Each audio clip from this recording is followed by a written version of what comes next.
With that as an introduction, I want to introduce our crack team of forecasters, including myself, of course. I'll do the national forecast, but to my immediate left is Jerry Nicholsberg, who taught econometrics, which is study of economic data at USC after graduating from Minnesota. And then he entered the private arena. So he comes with a combination of an academic background plus aerospace experience at McDonnell Douglas, the longtime employee there, and then he had his own consulting firm. So he brings to the team a distinctive viewpoint, which has some serious private sector experience. And then to his left is William Yu, who is a graduate of the University of Washington, has been teaching in Minnesota at a liberal arts college there, and joined us a couple years ago. His focus will be on LA, and if you've been here before, you know his focus is also on Asia. So when you talk about the global economy, he'll be up here presenting his viewpoint about Asia, particularly China, but the rest of Asia as well. I mean, Asia is much more important than it used to be. And this forecast did go on for years without any recognition there was a global economy out there. But it can't go on anymore because the U.S. is woven together with the global economy more than ever before. In fact, if you try to think optimistically about the U.S. economy, and you go through the components of GDP, it's really exports that is our big hope. And that means we need to have a strong global economy, and the codependence between the United States and China is an extremely important issue with regard to fragility and where the next recession may come. So we're increasingly trying to focus more of our energy on the global marketplace. So now I want to talk about the great recovery. Wherefore art thou? This is meant to be sort of somber way to begin, which is that we have not had a great recovery. We've had a great recession, but in every one of these downturns since World War II, we've had super strong, super economic growth in the aftermath of the downturn, and got us back to trend levels of GDP. And this is the first one where there's been absolutely no recovery at all. We've had very weak recoveries in the 1990 downturn and 2001 downturn, but this is by far the weakest. So something's happening in the U.S. economy, and really the forecasting problem that we face going forward is, are we going to call a period of supernormal growth? Are we going to predict that we're going to have a real recovery, or is the economy going to stumble along like it has been with some job growth and some GDP growth, but not have enough economic growth to put all those Americans back to work that have been displaced, as many as 14 million, which you're going to see in the slide. So this shows you what happened to GDP after the peak in 2007. It's down by about 5% of the trough, and we're now 3% above where we were before. But that's 5 years later. So 3% is about 1 year of normal growth. So 5 years, we've only had 1 year of growth. There's 4 years of missing GDP growth. The headline number for total output in the United States. So, similarly, the payrolls, which peaked also at the end of 2007, fell in this case by a little more than 6%. We're still 2% behind where we were. So we have almost like another year of payrolls before we get back to normal. But in the meantime, we've lost 6 years of payroll growth. 6 years of normal payroll growth. In other words, the way to measure the economy is not where we were, but where we should be relative to trend, which is what this image here shows you. So relative to trend, GDP is 15% below trend. And you can see at the other end, at the tail end on the right, we're getting farther away from trend, meaning that we're growing at less than 3%. We had a presentation from Steve Oliner on productivity issues that suggests that the trend growth going forward is not going to be 3%, but 2.5%. No matter how you measure the trend, we are way below it, and we haven't had a recovery. Recovery means you get back to where you were, meaning that this curve, this should be a V-shaped kind of thing that you're looking at rather than that lazy L, in which you go back to the trend line. And the same thing is true with, but then our forecast is not for a dip. We think that's a remote possibility, but for GDP growth, better in 2014 and 2015 than 2013, but at the 3% level, which is the historical trend, not the recovery. So our forecast is not for recovery. That's a critical issue. Don't think of recovery. The other aspect is another double dip, another dip. we're not calling that. We don't see that in the horizon either. So it's a kind of middle-of-the-road type of forecast. Not too hot, not too cold, but not just right either. Because to be just right, you've got to have a lot better growth than we've been experiencing. The payrolls are the same story. We're 11% below trend. That's 15 million jobs. Had the jobs been growing at their normal rate since 2006, we'd have 15 more million jobs here in the United States. That's a dramatic number, a huge number. What's our forecast for payroll growth is for pretty good payroll growth. Like the ADP release that came today, which was about 150,000. We've got it up to about 200,000 per month, which is good. But remember, you got 14 million workers who are unemployed. So the difference between a normal number is 150,000 jobs versus 200,000. That's 50,000 a month. You do the arithmetic. How long does it take to get back 14 million jobs when you're only growing at 50,000 a month? It's a huge, huge problem for the country. And we need to figure out what's going on. Why are we having such a sluggish recovery? And then the unemployment rate has been declining for sure, but the employment to population ratio has been completely flat. So let's understand that unemployment is a psychological phenomenon. When the survey taker comes to your house and asks you, you've been sitting in your chaise lounger watching TV for 2 months, and the survey taker says, well, were you looking for a job? And you say, oh, yeah, I was looking for a job. Then you're considered unemployed. But if you say to that survey taker, no, it's hopeless out there, I'm just watching TV, then you're considered not part of the labor force and therefore not part of the unemployed population. Employment is real. You get up in the morning, you go out to work. So the right way to measure the health of the labor market is in terms of the employment to population ratio. That's been completely flat.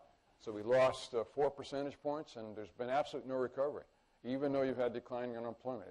It's a sadly stagnant labor market. If you've got a job, that's fine. You're going to keep it. If you're trying to find a job, it's still very, very difficult to find one.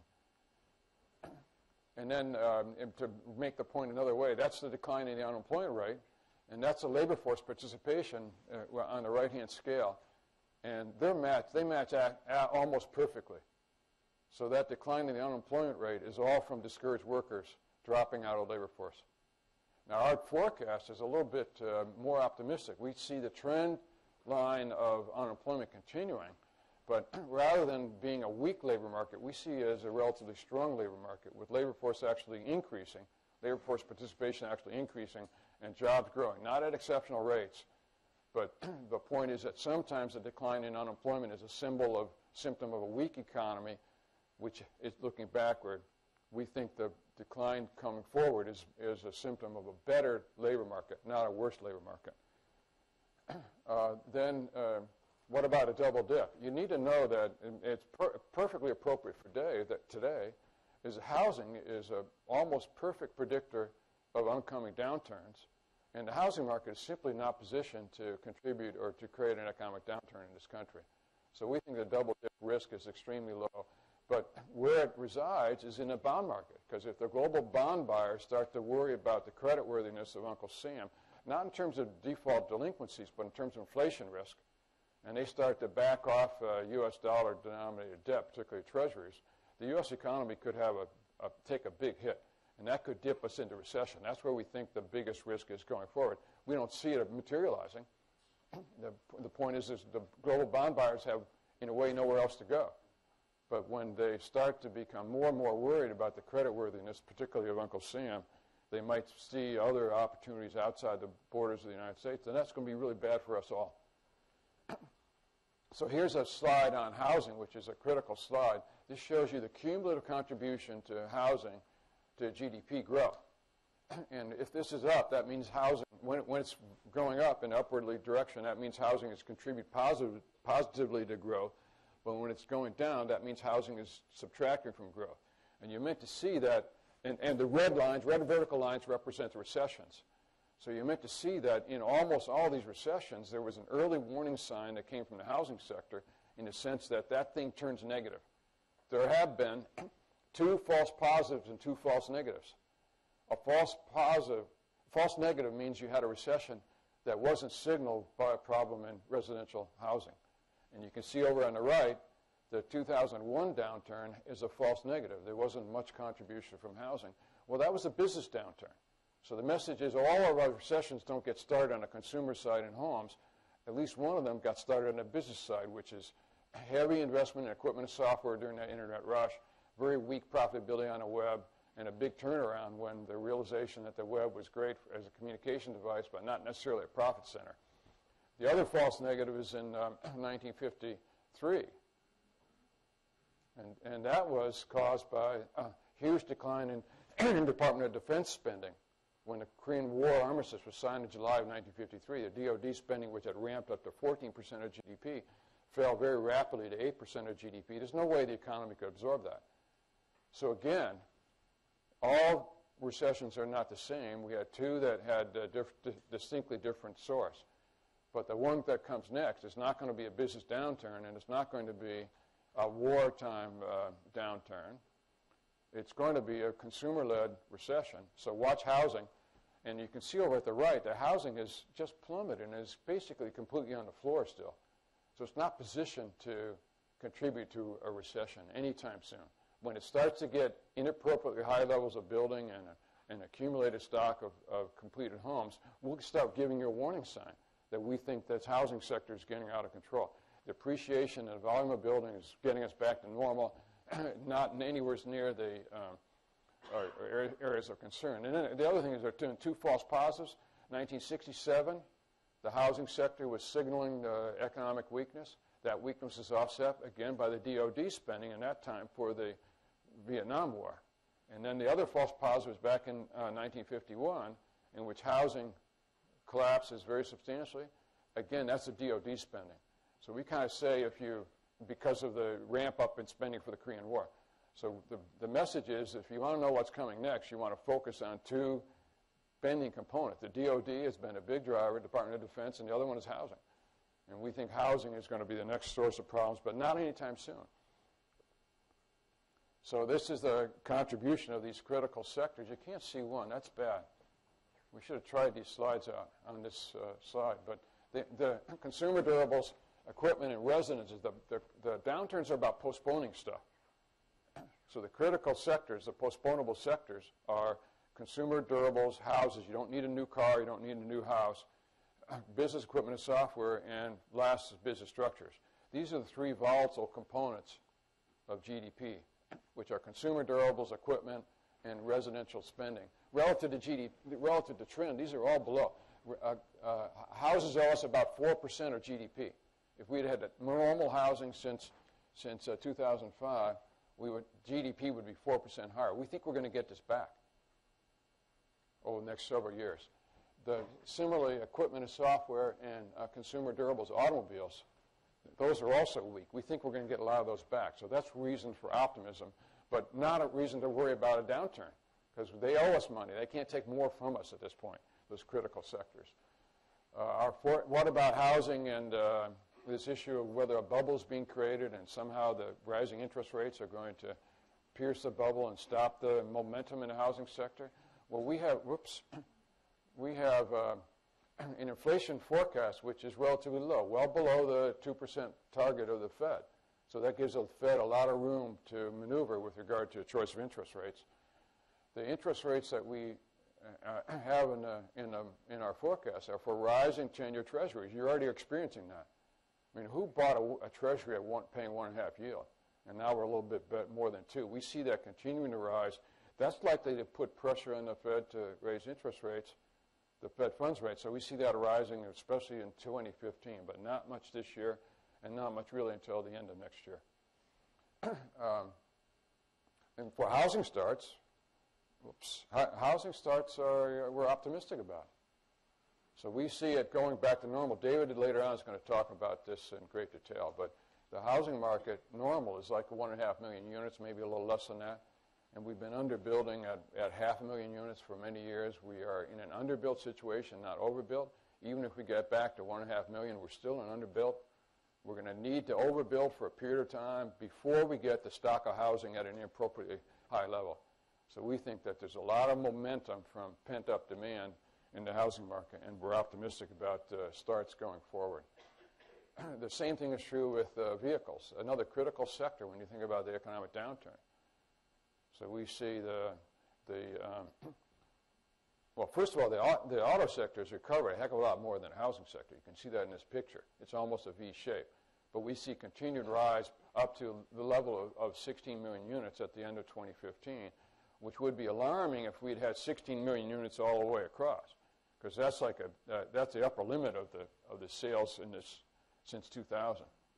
But instead, we have this hole of missing sales and an aging fleet as a consequence of that. So we can sustain sales of automobiles in excess of 16 million units for a while. If it goes on, then we'll issue an alert saying we're really worried about the auto sector and worried about the housing sector as a contributor to the economic downturn. It's just not in the cards now. It simply isn't there. Neither of those two critical sectors.